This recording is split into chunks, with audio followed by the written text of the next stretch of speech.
Hello बच्चों, welcome back to MB tuition classes. कैसे हैं आप सभी। आज आपकी क्लास में स्टार्ट करने वाले हम एक्सरसाइज 14.1 के क्वेश्चन नंबर 23 से स्टार्ट। ठीक है, पिछली लास्ट क्लास में हमने 22 तक कंप्लीट कर लिए थे और आज ये एक्सरसाइज कंप्लीट होने वाली, साथ ही साथ ये चैप्टर भी कंप्लीट हो जाएगा और बुक आपकी खत्म हो जाएगी। और मैं आपको एक बात और बता दूं, अगर आपको एनसीईआरटी कंप्लीट करनी है तो हमारे चैनल से कर सकते हैं। ठीक है, कंप्लीट चैप्टर आपके हमारे चैनल पर अवेलेबल। देखिए क्वेश्चन में क्या कहा है, क्वेश्चन स्टार्ट करते। A game consist of tossing a 1 rupee coin 3 times. Question में कहा है एक गेम है, ठीक है, जिसमें एक कॉइन्स है, मतलब 1 रुपये का सिक्का है जिसको 3 टाइम टॉस किया जाता है।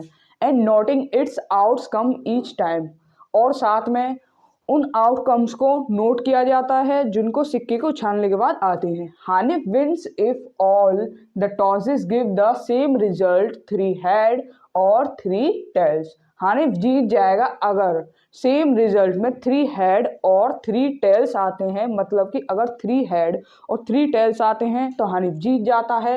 एंड लॉसेस अदरवाइज, अगर हेड या टेल सेम ना हो तो वह हार जाएगा। Calculate the probability that Hanif will loss the game. इस बात की क्या प्रोबेबिलिटी है कि हानिफ गेम को हार जाएगा। ठीक है, तो चलिए भाई, सबसे पहले जब हम फर्स्ट टाइम कॉइन को टॉस करेंगे तो एक बार हेड आएगा और एक बार टेल आ सकता है। ठीक है, जब दूसरी बार करेंगे तो एक बार हेड आएगा, एक बार, दोनों बार हेड या दोनों बार टेल, या एक बार हेड आ सकता है या एक बार टेल आ सकता है, या टेल आ सकता है या हेड। ठीक है, इस तरह से जब तीसरी बार टॉस किया जाएगा 1 2 3, ठीक है, तो देखिए तीनों बार हो सकता है हेड आ जाए या तीनों बार टेल आ जाए, या 2 बार हेड आ जाए, एक बार टेल आ जाए, या फिर एक बार टेल आ जाए, सॉरी हेड आ जाए और दूसरी बार दोनों बार टेल आ जाए, या ऐसे हो सकता है कि 2 बार टेल आ जाए और एक बार हेड आ जाए, या एक बार टेल आ जाए दोनों बार हेड आ जाए। अब क्या रहा देखिए, अभी और रह गया है इसमें, हाँ,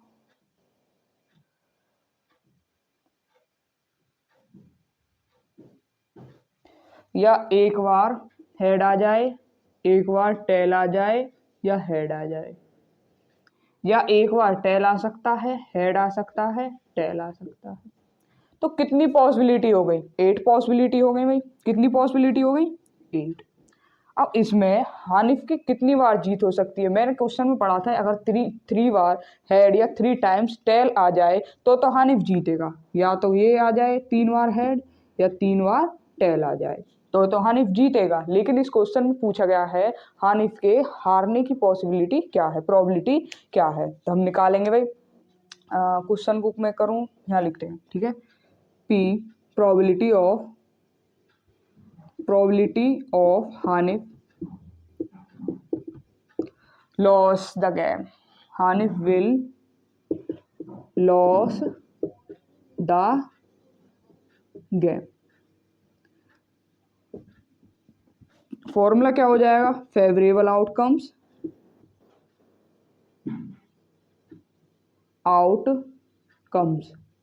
upon total number of outcomes, total number of outcome. देखिए भाई, हमारे टोटल आउटकम कितने हैं? 8 हैं। 1 2 3 4 5 6 7 8। तो लिख लेते हैं टोटल आउटकम्स कितने हैं? 8। अब देखिए हानिफ के बारे में जब जीतने की बात हुई थी तो उसमें कह रखा है 3 या तो हेड हो या 3 टेल्स हो तो वह जीत सकता है। क्वेश्चन में ये लिख रखा, Hanif wins if all the tosses give the same result. Hanif कब जीतेगा? अगर उसके टॉस के सेम रिजल्ट आए, मतलब 3 हेड या 3 टेल्स आए तो वो जीत सकता है। मतलब 3 हेड आए या 3 टेल्स आए तो वो जीत सकता है। लेकिन क्वेश्चन में पूछा है उसके हारने की प्रोबेबिलिटी क्या है। हारने की प्रोबेबिलिटी आपकी कितनी है भाई 6, 1 2 3 4 5 6, क्योंकि इनमें ना तो हेड सेम है ना ही टेल सेम है, अलग अलग है। तो कितने हो जाएंगे ये 6। तो यहाँ क्या हो जाएगा भाई, टोटल आउटकम कितने हैं, टोटल आउटकम 8 है और इसके हारने की पॉसिबिलिटी कितनी है 6। तो ये हो गया आपका क्वेश्चन का सॉल्यूशन, आंसर आ गया 6/8। चाहे तो इसको और सिंपल कर सकते हैं, 2 3 जा 6, 2 4 जा 8, यहाँ आ जाएगा 3/4। करिए नेक्स्ट क्वेश्चन करेंगे।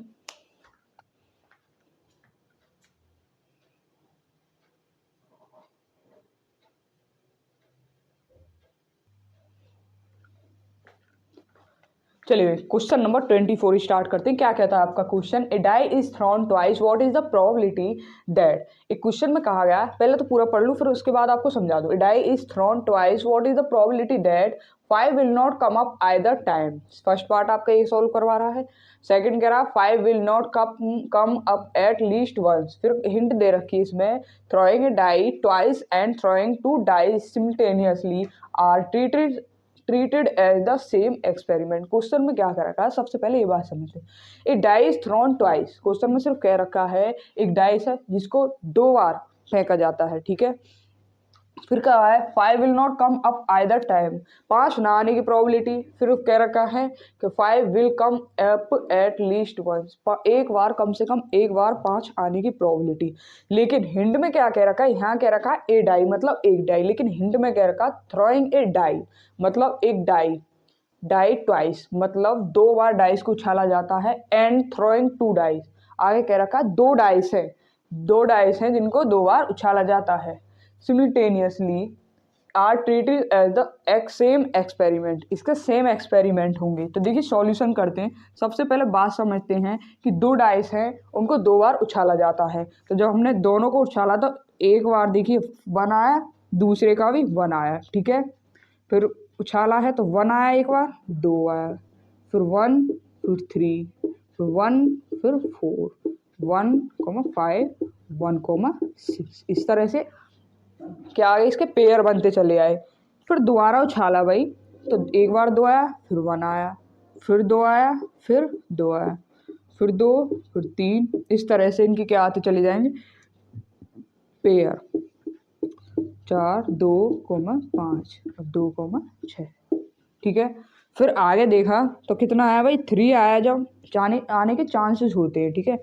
जब उछाला है तो 3 आया, 3 आया तो दूसरे पे 1 आया, पहले पर 3 आया तो दूसरे पर 2 आया, पहले पर 3 आया फिर दूसरे पर 3 आया, फिर पहले पर 3 आया तो फिर दूसरे पर 4 आया, फिर पहले पर 3 आया दूसरे पर 5 आया, फिर पहले पर 3 आया फिर दूसरे पर 6 आया। इसी तरह से 6 के 6, अब आपको पता है डाइस में कितने नंबर्स होते हैं, 1 2 3 4 5 6 होते हैं। तो इसमें 6 के बाद 6 तक पेयर बनेंगे। अब 4 का करेंगे तो 4 आया पहले और दूसरे पर आया 1, पहले पर 4 आया दूसरे पर 2, पहले पर 4 आया दूसरे पर 3, पहले पर 4 आया दूसरे पर 4, इसी तरह से पहले पर 4 आया दूसरे पर 5 और पहले पर 4 आया दूसरे पर 6। अब 5 का भी ऐसे ही लिख देंगे। अब आपको बनाना भी आ गया होगा कि कितना सिंपल है करना, 5 2 5 3 5 4 एंड 5 6, सॉरी 5,4 हो गया, 5,5 और 5,6, ऐसे 6 का हो जाएगा 6,1 6,2 6,3 एंड 6,4 एंड 6,5 और 6,6 हो गया, ठीक है।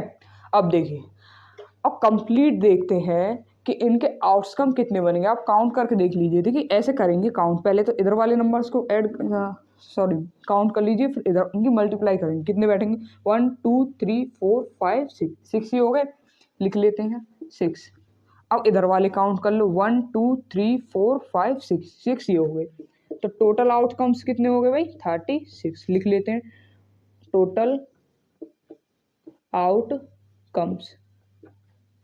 हमसे सबसे पहले कौन सा पार्ट, फर्स्ट पार्ट में क्या पूछा है, फर्स्ट वाले पार्ट में पूछा है 5 ना आने की प्रोबेबिलिटी पूछ रहा है, 5 will not come up either time, ठीक है।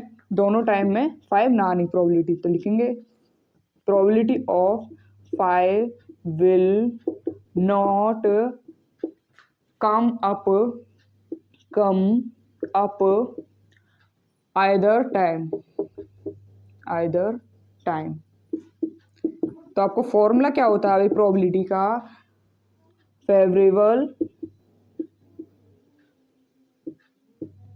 Outcomes upon total number of outcomes. भाई टोटल आउटकम कितने थे हमारे, 36 है, ठीक है, टोटल आउटकम कितने, 36। अब बात की इसमें 5 ना आने की प्रोबेबिलिटी। अब हमें वो पेयर देखने हैं जिनमें 5 नहीं आ रहा हो, ठीक है।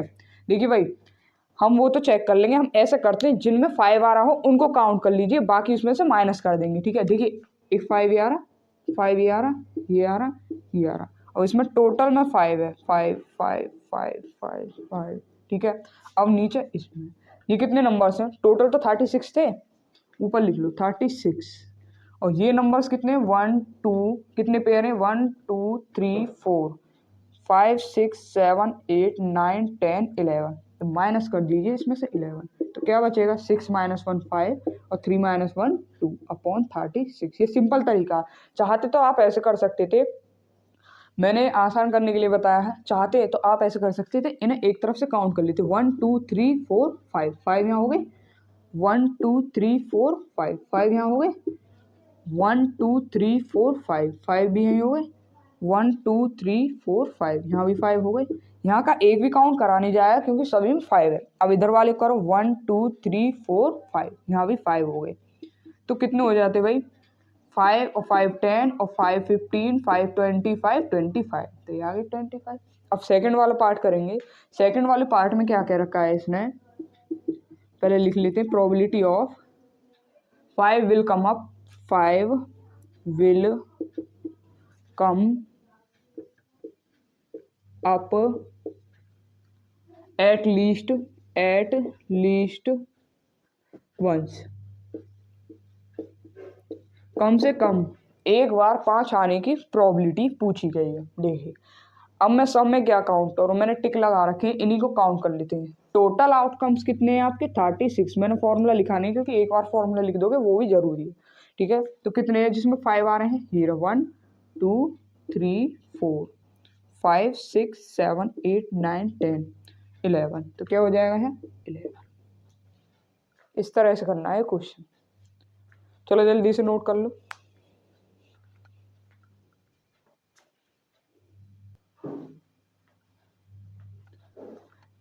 चलिए क्वेश्चन नंबर 25 आपका इस एक्सरसाइज का लास्ट क्वेश्चन, बल्कि इस चैप्टर का भी लास्ट क्वेश्चन है, और ये चैप्टर आपका आज लास्ट हो जाएगा, मतलब एनसीईआरटी बुक आज कंप्लीट होने वाली है, ठीक है। देखिए क्वेश्चन क्या है, इसमें 2 पार्ट है, फर्स्ट वाला पार्ट है, इसके बाद करेंगे सेकंड वाला पार्ट, ठीक है। तो देखिए फर्स्ट पार्ट में क्या रखा है आपके, मतलब क्वेश्चन कह रहा है which of the following argument are correct and which are not correct, give reason for your answer. Question में क्या रखा है, आप कुछ आर्गूमेंट दिए गए हैं, ठीक है, बताने हैं करेक्ट है या इनकरेक्ट, और साथ ही साथ आंसर में आपको रीजन भी देना है। तो क्वेश्चन क्या कह रहा है फर्स्ट वाला, if two coins are toss simultaneously, question में कह रखा है यदि दो कॉइन्स को टॉस किया जाता है, मतलब 2 कॉइन्स को उछाला जाता है, देयर आर 3 पॉसिबल आउटकम, उसके 3 पॉसिबल आउटकम होंगे, अगर 2 हेड है, 2 हेड आए हैं, 2 टेल्स, या अदरवाइज मतलब कुछ भी, या कुछ भी हो सकता है। Therefore each of these outcome the probability is 1/3, इसकी जो प्रोबेबिलिटी आई है, इसके जो आउटकम्स हैं,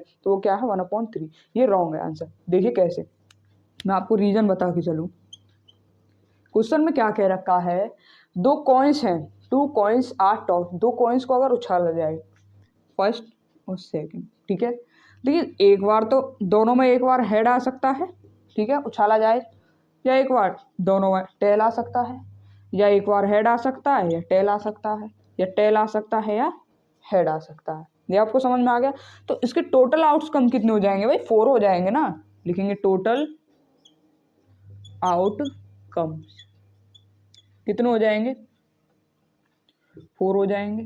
तो प्रोबेबिलिटी भाई क्या होगी, ये भी आपको समझ में आ गई होगी, लेकिन आप देख सकते हैं कि इसके जो आउटकम्स हैं कितने दे रखे हैं 3। क्वेश्चन में देखिए आउटकम्स कितने दे रखे हैं 3, लेकिन ये हमारे आउटकम कितने हैं 4 है, तो ये क्वेश्चन क्या हो जाएगा रॉन्ग हो जाएगा। अब सेकंड वाला पार्ट करेंगे, पहले से नोट कर लो सेकंड वाला, फिर मैं इस पर उतार दूँ।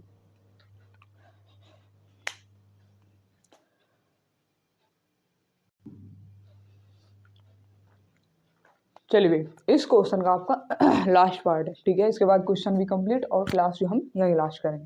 क्वेश्चन में क्या कह रखा है, if a die is thrown there are 2 possible outcomes an odd number और an even number, therefore the probability of getting an odd number is 1/2। Question में कहा गया है एक डाइस है, ठीक है, डाई है। सॉल्यूशन सबसे पहले आपको पता होना चाहिए डाई में नंबर कितने होते हैं, वो लिख लेते हैं 1 2 3 4 5 6।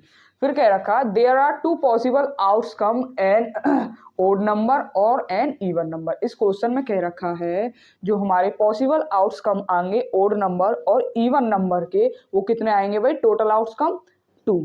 फिर कह रखा therefore the probability of getting an odd number की जो प्रोबेबिलिटी आएगी, ओड नंबर की जो होने की प्रोबेबिलिटी होगी वो कितनी 1/2। अभी हम चेक करते हैं, देखिए सबसे पहले हम चेक करेंगे ओड नंबर की, ओड नंबर, ठीक है, ओड नंबर भाई टोटल आउटकम कितने हैं 6 है, ओड नंबर कितने हैं इनमें 1 2 3, कितना आ गया 3। अब मैं इसको देखिए वो करूँ सिंप्लीफाई, तो 3 1 जा 3 3 2 जा 6, तो देख सकते हैं आप आउटकम कितने आ रहे हैं 1/2 ओड नंबर के। इसने कह रखा ओड और इवन दोनों के आउटकम कितने हैं 2। अब देखिए हमारा इतना तो सॉल्यूशन हो चुका है कंप्लीट, जो क्वेश्चन में कह रखा है ये बात सही है। अब हमें इवन नंबर का और करके दिखाना पड़ेगा, जहाँ और इवन दोनों में आउटकम कितने कह रखे हैं 2। अब हमें ओड का तो पता चल गया, इवन का चेक कर लेते हैं। इवन नंबर कितने हैं भाई, इवन नंबर के टोटल आउटकम 6 है, 1 2 3, ये हो गया 3, तो 3 1 जा 3 3 2 जा 6, इसके भी आउटकम कितने हैं 2। तो ये हुए आपके क्वेश्चन के दोनों की दोनों सॉल्यूशन। इस तरह से करना क्वेश्चन नंबर 25, जल्दी से करिए।